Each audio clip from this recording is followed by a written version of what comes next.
എന്റെ മാഷെ ഒരു കാര്യം പറഞ്ഞേക്കാം, സുമേഷിനെ പഠിപ്പിക്കുകയാണെങ്കിൽ നാളെ തന്നെ സ്കൂളിൽ നിന്ന് രാജിവെച്ച് പോകും. പക്ഷെ ആ കുരുത്തം കെട്ട കുട്ടിയുടെ അച്ഛനെ വിളിച്ച് ഹെഡ്മാഷ് കാര്യങ്ങൾ പറയാൻ നമ്മളിനി പഠിപ്പിക്കുന്നില്ല. ഹെഡ്മാഷ് എപ്പോ നോക്കിയാലും മറ്റേ സെറ്റപ്പ് അല്ലേ? എന്ത് ബഹളാണ്? ഷാപ്പിലിരുന്നാ കേക്കാല്ല, സ്റ്റോപ്പിൽ നിന്നാ കേക്കാല്ല. ഞങ്ങൾ ഈ സുമേഷിന്റെ കാര്യം പറയണേ. സുമേഷിന് ഈ സ്കൂളിൽ പഠിപ്പിക്കാൻ പറ്റൂല. പിള്ളേരെ സ്കൂളിൽ നിന്ന് പറഞ്ഞു വിടണം പറഞ്ഞിട്ട് കാര്യമില്ല. പിള്ളേരെ പറഞ്ഞു വിട്ട് സ്കൂൾ കൂട്ടി പോയല്ലോ. കുരുത്തം കെട്ട കുട്ടിയുടെ അച്ഛനെ വിളിച്ച് മാഷം സംസാരിക്കേ. സുമേഷിന്റെ അച്ഛൻ ഇന്ന് വരാന്ന് പറഞ്ഞിട്ടുണ്ട്. നമുക്ക് ഇതിലൊരു പരിഹാരം ഉണ്ടാക്കാം. അച്ഛൻ ഇന്ന് വരും, നാളെ വരുന്നുണ്ട്, ഇതുവരെ വന്നില്ലല്ലോ. നിങ്ങൾ വിവരവും വിദ്യാഭ്യാസമുള്ള അധ്യാപകർ ഇങ്ങനെ അലമ്പുണ്ടാക്കില്ലേ? നിങ്ങൾ പോയി നിങ്ങളുടെ ഡ്യൂട്ടി ചെയ്തേ, പോയി കിടന്നുറങ്ങാൻ. വേറെ പണിയൊന്നുമില്ലല്ലോ. അധ്യാപകനാന്നും പറഞ്ഞ് കൈക്കൂലിയും കൊടുത്ത് കയറി. അതാരാ?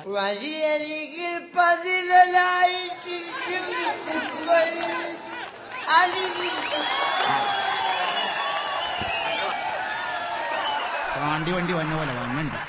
ഇവിടെ മാറിയില്ല. എനിക്ക് വേണ്ടി നോക്കിയിരിക്കും. അങ്ങോട്ട് വാ. ഇവിടെ സാറന്മാരുടെ വേറെ മുഴുവൻ ഞാൻ ഇവിടെ. തന്നോട് ഞാൻ പല പ്രാവശ്യം പറഞ്ഞിട്ടുണ്ട് കള്ളു കുടിച്ചോണ്ട് സ്കൂളിലേക്ക് കയറി വരരുതെന്ന്. എന്തോ എനിക്ക് ഇങ്ങനെയൊക്കെ വരാൻ പറ്റും. തന്നെ ഇപ്പൊ ഇങ്ങോട്ട് വിളിപ്പിച്ചെന്തിനാണെന്ന് അറിയാമോ? എന്റെ മക്കളെ പഠിപ്പിച്ച് എന്റെ തലക്ക് ഭ്രാന്ത് പിടിച്ച്, അതുകൊണ്ട് വിളിപ്പിച്ചതാ.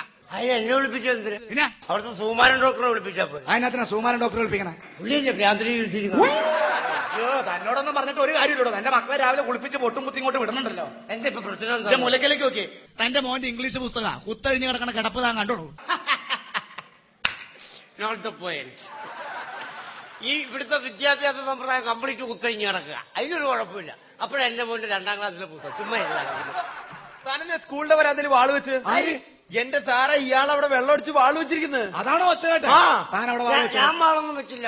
സ്കൂൾ കോമ്പൗണ്ടിൽ എന്നോട് വാള് വെച്ചത്? എന്റെ പൊന്നു മാഷ, ഞാൻ അവിടെ വാള വെച്ചില്ല. പിന്നെ ഞാൻ അവിടെ ഒരു പരിചയം വെച്ചത്. സാധാരണ വെള്ളം അടിച്ച വാള് വെച്ചെന്നാ ഞാൻ കേട്ടേക്കണേ. പരിചയം വെച്ചെന്ന് കേൾക്കണത് ആദ്യമായിട്ടാ. എന്റെ പൊന്നു മാഷേ, ഇത് വെക്കുമ്പോ വാള്, താഴെ വിടുമ്പോ പരിചയം. ഇങ്ങനെ പല രൂപത്തിലും ഭാവത്തിലും വരും. ഇതിപ്പോ എനിക്ക് വെക്കാനേ പറ്റുള്ളൂ. എടോ, മനുഷ്യനായ കുറച്ച് അന്തസ്സായിട്ട് ജീവിക്കാൻ പഠിക്കേ.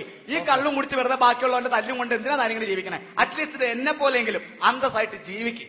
ഓക്കെ കേട്ടോ, നിങ്ങളുടെ അന്തസ്സൊക്കെ എനിക്കറിയാം കേട്ടോ. എന്റെ അന്തസ്സിന് എന്താ കുഴപ്പം? എന്താ കുറവ്? മാഷാ ശോശമ്മ ടീച്ചർ എനിക്കറിയാമോ? പോക്കിരിത്തരം പറയട്ടെ, 19 വയസ്സായി എനിക്ക്. ആ പ്രായത്തിന്റെ കാര്യം ആദ്യം മാഷ് ആലോചിക്കണം. ഞാൻ എന്ത് ചെയ്യുന്ന പറഞ്ഞെന്ന്? മാഷ് ഈ സ്കൂളിന്റെ അടുത്ത് താമസിക്കുന്ന മാഷ് ഈ ശോശാമ ടീച്ചറിന്റെ വീട്ടിൽ ഇറങ്ങി വരേണ്ട കാര്യം എന്റെ എടോ, ശോശാമ ടീച്ചറുടെ വീട്ടിലേക്ക് 10-16 കിലോമീറ്റർ ദൂരമുണ്ട്. ഇങ്ങോട്ട് വരണ്ടേ നീ 16 കിലോമീറ്റർ ചുറ്റിക്കറങ്ങി ഞാൻ വരേണ്ട കാര്യം എന്താണ്? എത്ര കിലോമീറ്റർ? 16 കിലോമീറ്റർ. 16 കിലോമീറ്റർ. ആ, 16 കിലോമീറ്റർ. അങ്ങനെ സംസാരിക്കൊന്നും വേണ്ട. കേരളത്തിലെ 10,000 നെല്ലുണ്ടല്ലേ, എല്ലി ഡൽഹിയിൽ നിന്നും വരും കേട്ടോ. അങ്ങനെ കിലോമീറ്റർ. തന്റെ മോന്റെ കാര്യം പറയാനാണ് ഇപ്പൊ വിളിപ്പിച്ചത്. ഈ സ്കൂളിൽ 8ാം ക്ലാസ്സിൽ 8 വർഷമായിട്ട് പഠിക്കുന്ന ഒരു അധ്യാപകനാണ് ഞാൻ. തന്റെ മോൻ കഴിഞ്ഞ 2 വർഷമായിട്ട് 8ാം ക്ലാസ്സിൽ തോറ്റ് തൊപ്പിട്ട് കിടക്കണം. നാണല്ലോ അവന്. അത് ശരി, 8 വർഷമായിട്ട് കിടക്കുന്ന സാറിനൊരു നാണോ ഇല്ല? ഇപ്പൊ 2 വർഷമായിട്ട് കിടക്കുന്ന എന്റെ പോലെ. ഇത് കള്ള് ഷാപ്പല്ല, സ്കൂളാണ്. ഒരു ഈ സ്കൂളിനെ ഇവിടുത്തെ അധ്യാപകരെയും കുറ്റം പറയാൻ ഞാൻ സമ്മതിക്കില്ല. ഞാൻ എന്ത് ചെയ്യുന്നതാണ്? ഞാൻ ഇവിടുന്ന് പഠിപ്പിച്ചു വിട്ടേക്കുന്ന പിള്ളേർക്കെല്ലാം നല്ല പുരോഗതി ഉണ്ടായിട്ടുണ്ട്. വക്കീല്, ഡോക്ടർ, കളക്ടർ എന്ന് വേണ്ട എല്ലാ കുട്ടികൾക്കും പുരോഗതി ഉണ്ടായിട്ടുണ്ട്. ഈ പുള്ളി പഠിപ്പിച്ചു വിട്ട എല്ലാ പിള്ളേരും വലിയ പുരോഗതി. ഈ പുള്ളിക്ക് മാത്രം ഒരു ഗതിയില്ല. അതുപോലെ തന്നെ നടക്കുക. കുറച്ചാൾ എന്റെ പെൻഷൻ എന്ന് പറയാനേ എന്ത് കുറ്റക്കേടാണോ ചെയ്ത് ഇയാളുടെ മോൻ? ഇയാളുടെ മോൻ എന്റെ നെറ്റിയിലേക്ക് കല്ല് വലിച്ചെറിഞ്ഞെന്ന്. എന്നിട്ട് അവൻ ഉന്നം തെറ്റിയോട്ട് കൊണ്ടില്ല. എന്നാ അതെന്റെ മോനല്ല, തന്റെ മോൻ തന്നെ. എന്റെ മോനാന്ന് ഒറ്റ സാറിന് നെറ്റിക്കാൻ അറിയാമോ? അതുപോലെ ഞാൻ അവനെ പഠിപ്പിച്ചു. താൻ അതൊക്കെ പോട്ടെ, തന്റെ മോനെ ഞാൻ മലയാളമാണ് എടുക്കുന്നത്. മലയാളം ക്ലാസ്സിൽ അവന് ഒരക്ഷരം പോലും കൂട്ടി എഴുതാൻ അറിയാൻ പാടില്ല. അതവനെ പറഞ്ഞിട്ട് കാര്യം. പിന്നെ ഞാൻ അവനോട് പറഞ്ഞിട്ട് മോനെ, നമ്മൾ കൂട്ടാനും കുറയ്ക്കാനൊന്നും പോകണ്ട, ഉള്ളത് പോലെ വായിച്ചാൽ മതി. അല്ല, തന്റെ മോനെ രാവിലെ കുളിപ്പിച്ച് 2 പൊട്ടും കുത്തി ഇങ്ങോട്ട് വിടണ്ടല്ല.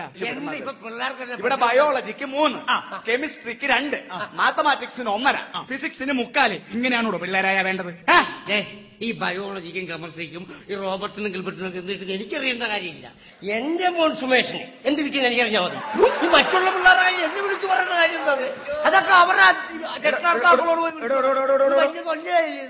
ഗുരുത്വാകർഷണം കണ്ടുപിടിച്ചത് ആര്? ഒരു നിസ്സാര ചോദ്യമാണ്. ഇത് ചോദിച്ചിട്ട് പോലും തന്റെ മകൻ അറിയാൻ പാടില്ലെന്ന് പറഞ്ഞപ്പോ ഈ ഗുരുത്വാകർഷണം ആരാ കണ്ടുപിടിച്ചാല്? ഗുരുത്വാകർഷണം കണ്ടുപിടിച്ച സർ ഐസക് ന്യൂട്ടൻ എന്ന് പറഞ്ഞ ശാസ്ത്രജ്ഞനാ. എങ്ങനെ കണ്ടുപിടിച്ചു? സർ ഐസക് ന്യൂട്ടൻ ഒരു ആപ്പിൾ മരത്തിന്റെ ചുവട്ടിലിരുന്നപ്പോൾ ഒരു ആപ്പിൾ വന്ന് തലേ വീണ്. അങ്ങനെയാണ് അദ്ദേഹം ചിന്തിച്ചതും അങ്ങനെയാണ് അദ്ദേഹം ഗുരുത്വാകർഷണം കണ്ടുപിടിച്ചതും. അതുപോലും തന്റെ മകൻ അറിയാൻ പാടില്ലെന്ന് പറഞ്ഞാൽ നിങ്ങളൊരു കാര്യം ചെയ്യണം. ന്യൂട്ടനോട് ചോദിക്കേണ്ട കാര്യം ന്യൂട്ടനോട് ചോദിക്കണം, എന്റെ മോനോട് ചോദിക്കേണ്ട കാര്യം എന്റെ മോനോട് ചോദിക്കണം. ഈ ആപ്പിള് വന്ന് തല വീണോണ്ടല്ലേ ഈ ന്യൂട്ടൺ ഈ ഭൂർത്താംശം കണ്ടുപിടിച്ചേ ആണോ? നേരെ മറിച്ച് ഒരു ചക്കയായിരുന്നെങ്കിൽ ഒരൊറ്റ അക്ഷരം മിണ്ടത്തില്ല ന്യൂട്ടൺ.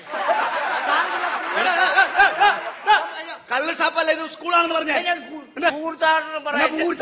ഒരു ന്യൂട്ടൺകാരൻ എന്റെ ന്യൂട്ടനും ഭൂർത്താർഷണമൊക്കെ അവിടെ കിടന്നോളും കേട്ടോ. ഇപ്പൊ സംസാരിക്കുന്ന അയാളല്ല, അയാളുടെ വയറ്റുള്ള മദ്യമാണ് സംസാരിക്കുന്നത്. തനിക്ക് എന്തെങ്കിലും കള്ള് കുടിക്കണ്ടെന്ന് തോന്നിയിട്ടുണ്ടോ? അതെനിക്ക് തോന്നിയിട്ടുണ്ട്. എപ്പോ? സപ്പോസ് എന്നുവെച്ചാ സപ്പോസ് എന്ന് വെച്ചാൽ ഉദാഹരണം. ഒരു കാര്യം ചെയ്യും, നാളെ ഒരു ഞാൻ വരെ ഇവിടെ ഇംഗ്ലീഷ് പഠിപ്പിക്കുക.